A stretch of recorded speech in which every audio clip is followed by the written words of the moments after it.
Mi nombre es Santiago Taiza. Les voy a presentar el práctico número 5 de cinética enzimática para química orgánica biológica de la carrera de Ingeniería Biomédica de la Facultad de Ciencias Exactas, Físicas y Naturales de la UNC, Universidad Nacional de Córdoba. Bueno, apagamos la cámara. En todo ser vivo se produce constantemente innumerables reacciones químicas. Muchas tienden a transformar sustancias que introducimos en los alimentos, con los alimentos, para obtener energía o producir materias primas para generar estructuras moleculares, nuevas estructuras moleculares. La velocidad y la eficacia con la cual se producen estas reacciones químicas, bioquímicas, son notables, y si quisiéramos repetirlas en el laboratorio, necesitaríamos aplicarle condiciones extremas de temperatura, pH, presión, ¿sí? Entonces estas reacciones químicas que se realizan en los seres vivos a una gran velocidad, a temperaturas moderadas y presiones moderadas también y pH moderado, se producen gracias a la existencia de catalizadores. Un catalizador es un agente que acelera una reacción química sin formar parte del producto final ni consumirse en el proceso.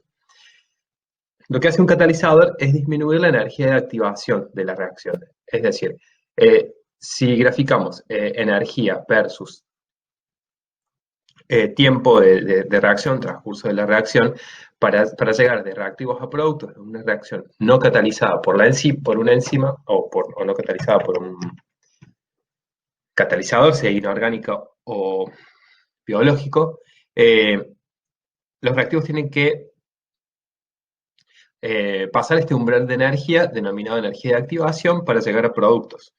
En cambio, una reacción que es catalizada, ¿sí?, para pasar de reactivos a productos, tiene que pasar un umbral de energía de activación menor. Por esto es que se acelera la velocidad de una reacción cuando se utiliza un catalizador. Las enzimas son catalizadores biológicos. Estos catalizadores biológicos son de naturaleza proteica, disminuyen la energía de activación de una reacción, son mucho más efectivos que la mayoría de los catalizadores inorgánicos porque tienen una mayor especificidad y catalizan una reacción química determinada. Estas sustancias sobre las cuales actúan las enzimas se denominan sustratos.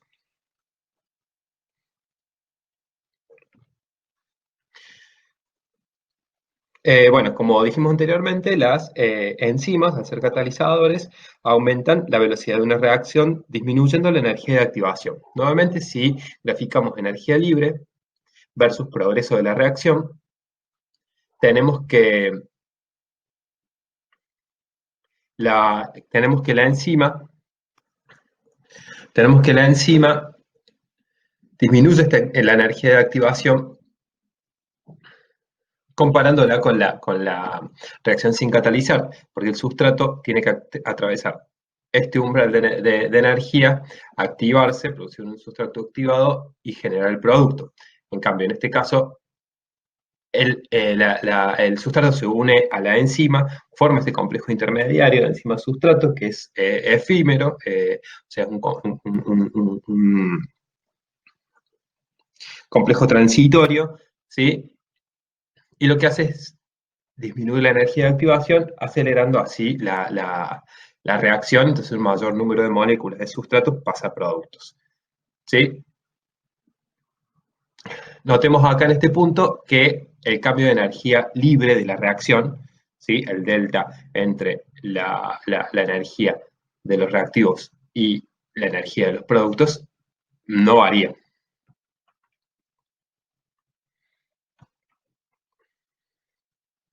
Entonces tenemos que si una enzima cataliza la transformación del sustrato S a producto P, podemos representar este proceso mediante esta ecuación, ¿sí? Esta enzima se une al sustrato, en realidad el sustrato se une a la enzima y forma el complejo enzima-sustrato. Esta parte de la reacción la podemos clasificar como unión del sustrato. La velocidad de esta reacción está gobernada por estas constantes K1 y su inversa K-1. Esta velocidad es rápida, ¿sí? La formación del complejo enzima-sustrato es rápido. Luego, este complejo enzima-sustrato libera el producto, ¿sí? Y la enzima se libera sin cambios y puede reciclarse para formar parte de la catálisis de otra reacción, ¿sí? En este caso, en esta segunda etapa de la reacción se denomina etapa catalítica, está gobernada por una constante K2 y su inversa K-2, la cual es la limitante de la reacción. Por lo tanto, la velocidad está determinada principalmente por esta constante de velocidad K2. Bueno, en el complejo enzima-sustrato, el sustrato se une a un sitio específico de la enzima, que es el denominado sitio activo, centro activo, sitio catalítico o lugar de sustrato, ¿sí?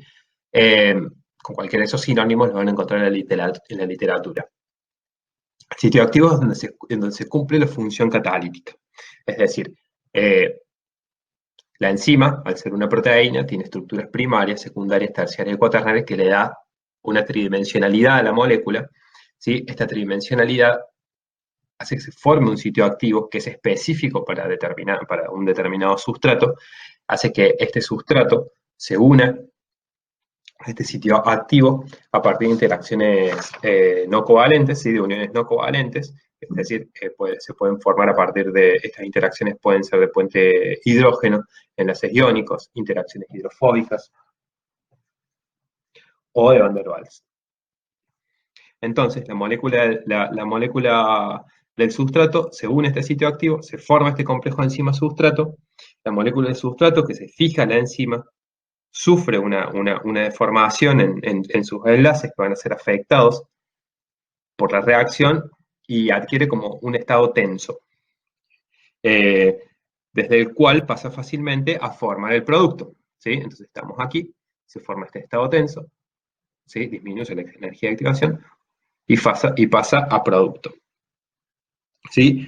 Este es un estado intermediario de transición o de activación y es la principal explicación de por qué la enzima reduce esta energía de activación.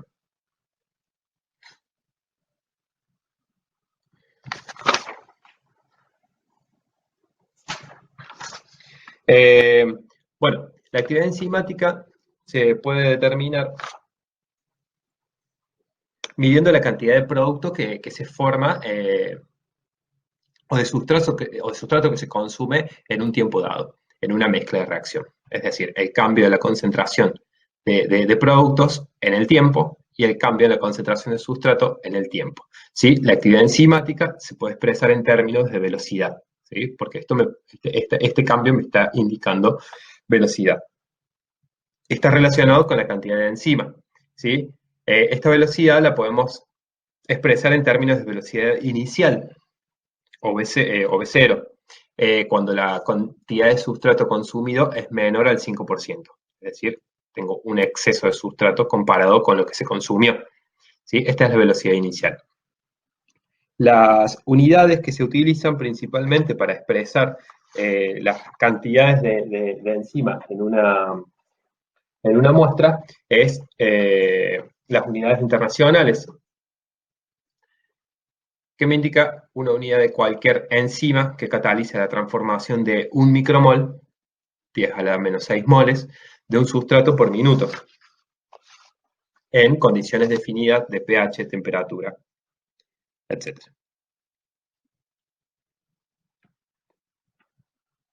Bueno, las reacciones enzimáticas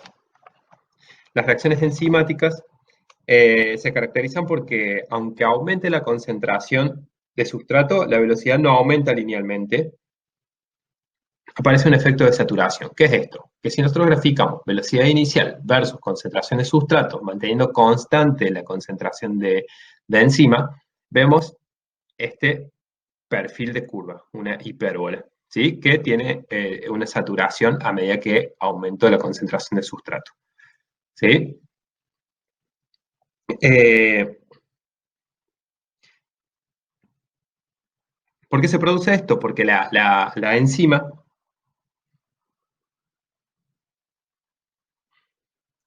se une al sustrato, el sustrato se une en el sitio catalítico, en el sitio activo a la enzima, ¿sí? Se forma este complejo enzima-sustrato, ¿sí? Entonces, si yo aumento la concentración, ya lo vamos a ver más adelante, si aumento la concentración del sustrato, manteniendo constante la concentración de enzima, va a llegar un momento en el que, por más que aumente la concentración del sustrato, eh, la enzima disponible para catalizar esta reacción va a ser menor, ¿sí? La enzima libre disponible. Así que voy a tener que esperar, vamos a tener que esperar a que se libere, ¿sí? La enzima en este complejo enzima-sustrato para reciclarse y volver a catalizar otra reacción. Por eso es que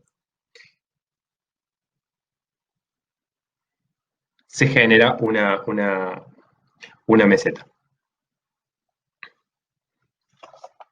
Eh, La velocidad de una reacción depende de la constante de velocidad K y su inversa, ¿sí? En esta primera etapa, que habíamos dicho que era la etapa de unión de la enzima al sustrato, ¿sí? Está gobernada por estas constantes, K1 y K-1. Esta velocidad es súper rápida. Eh, en cambio, la etapa catalítica, el sustrato se libera, el complejo enzima-sustrato se libera formando el producto, y la enzima libre, esta etapa es la determinante de la reacción, ¿sí?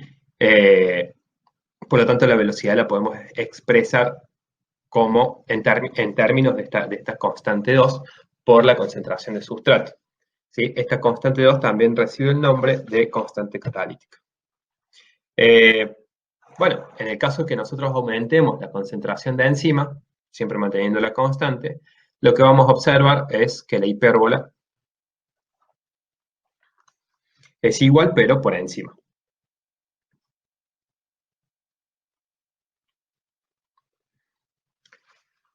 Bueno, el tiempo de incubación de una reacción, si nosotros graficamos concentración de las especies que intervienen en la reacción enzimática, ¿sí? Concentración versus tiempo de esta ecuación. En un primer momento tenemos, bueno, en la mezcla de reacción solo enzima y sustrato. ¿Sí? Esta enzima y este sustrato se van a consumir para formar el complejo enzima-sustrato. Por lo tanto, si medimos la concentración de sustrato en el tiempo, vamos a ver que empieza a disminuir. Lo mismo pasa con la concentración de enzima. Sin embargo, la concentración de enzima no llega a cero, ¿sí? Sino llega a una constante abajo. A su vez, como se está consumiendo para producirse el complejo enzima-sustrato, vemos que el complejo enzima-sustrato aumenta, ¿sí? También con una meseta. Luego, este complejo enzima-sustrato se libera, ¿sí? La enzima se libera formando el producto, ¿sí? Por lo tanto, la concentración de producto en el tiempo aumenta. Fíjense que la enzima se recicla para formar otra parte de otra reacción catalítica, ¿sí? De otra reacción enzimática. Por eso es que la enzima nunca llega a cero, ¿sí? Porque se recicla constantemente. Y la concentración de enzima-sustrato no aumenta linealmente porque a medida que se forma, ¿sí? Va disminuyendo porque se libera el producto y la enzima. Ahora llegamos a esta primera parte del teórico práctico. En el próximo vamos a empezar directamente por esta diapositiva en los factores que modifican la actividad enzimática. Así que bueno, nos vemos en el próximo video.